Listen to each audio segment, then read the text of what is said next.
Hello, this is Ayn Rand. Hello. This is Yoko Ono. Good evening. Hi.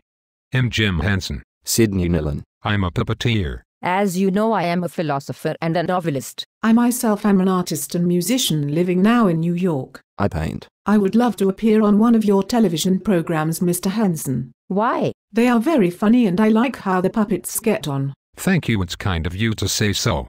I'm also a fan of yours and John Lennon's music. Thank you. John loves your programs too. Who is your favorite puppet from the line of characters you have created, Jim? Each character is special for me. They represent different aspects of myself. Kermit the Frog is perhaps closest to me.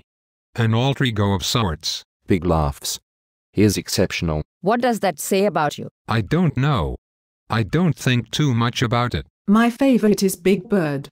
He is so tall and gentle. To be honest, I find it to be senseless entertainment.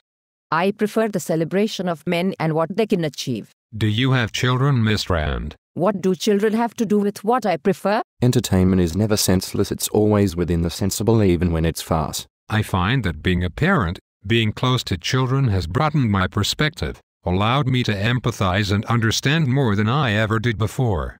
I hope that empathy comes through in my senseless entertainment. I prefer not to celebrate anything or anyone.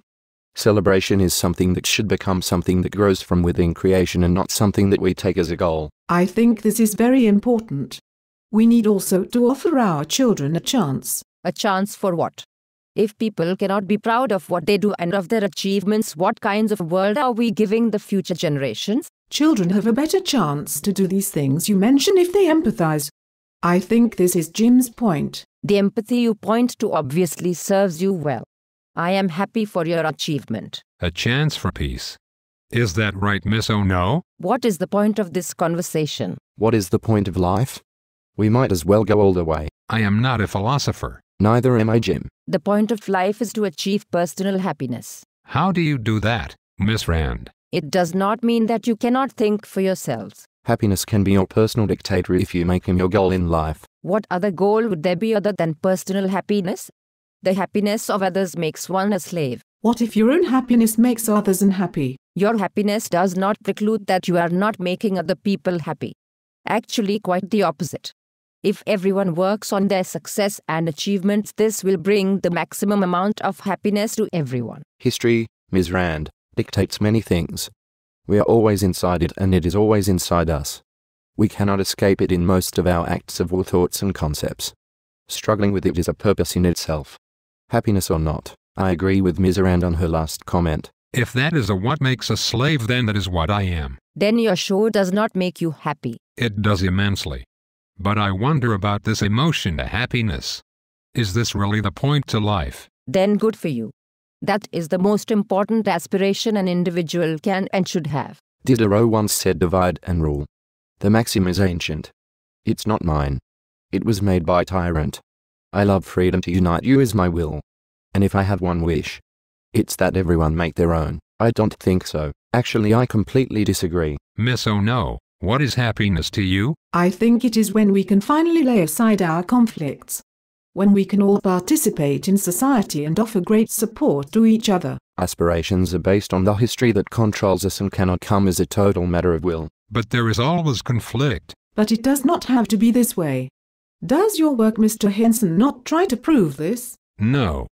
Conflict is what defines my characters in many ways and how they respond to it. Obviously, each individual has to deal with specific set of circumstances and limits of their own ability, but what is important is that each individual sets their own goals and values and works towards achieving them. Miss Ono, you are too idealistic, I think. I agree. I think Ms. Rand is even more idealistic at heart. And sad. The power of the individual can conquer all. The will is God. I am not idealistic at all. It is the opposite of idealism. Each individual acting rationally is in charge of their destiny, not of the collective. What do you mean by the will of God? The individual's will is his own personal God. Certainly, but we don't live in shoeboxes, Ms. Rand. Each action causes a reaction. We all led our own lives, but our emotions and feelings connect us.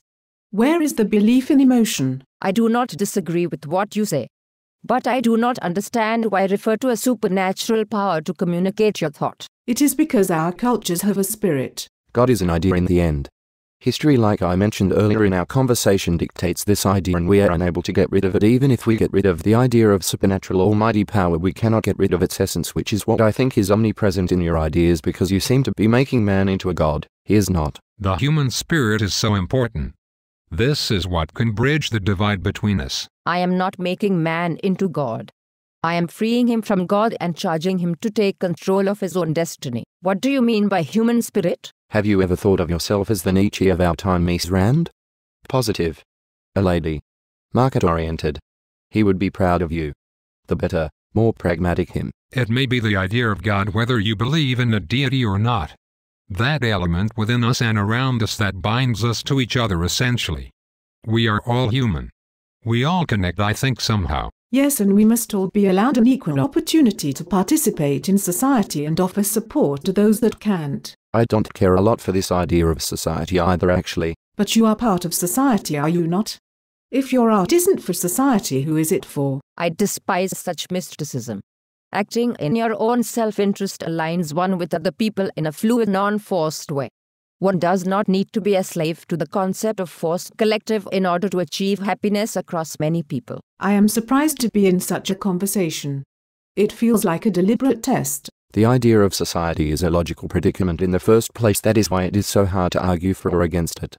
It just is what it is. Public institutions in society should exist only to support the individual, not force it into abandoning its own private interest. I agree, Ms. Rand. Thank you, Sydney. But not in the total. I think Miss Rand and my character Oscar the Grouch would have a lot to talk about, actually.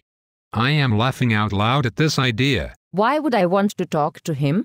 What has he achieved or trying to achieve? He has achieved what I think is the ultimate goal of your way of thinking. But society is what makes our culture and is what makes a people different. I know the US is different to Japan. The US should try to get on with societies it doesn't like. Vietnam was a catastrophe. Isolation. Contempt for others. A hard heart. Yet even he can muster a bit of empathy every now and then. When Ms. Rand's idea of individualism is amplified to the extreme, things like Vietnam happen. I am not isolated. I have no contempt for others. Millions of people read my books and find my thoughts inspirational.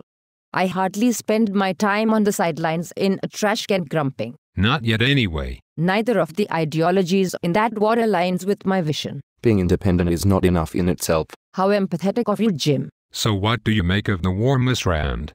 Mr. Nolan? Both sides in that war were acting against the individual. My disgust of the communist ideology should be known. Unfortunately, the United States was fighting a continuation of the war founded in colonialism. We were not able to transmit the glory of self-determination. It was a failure. It's dreadful.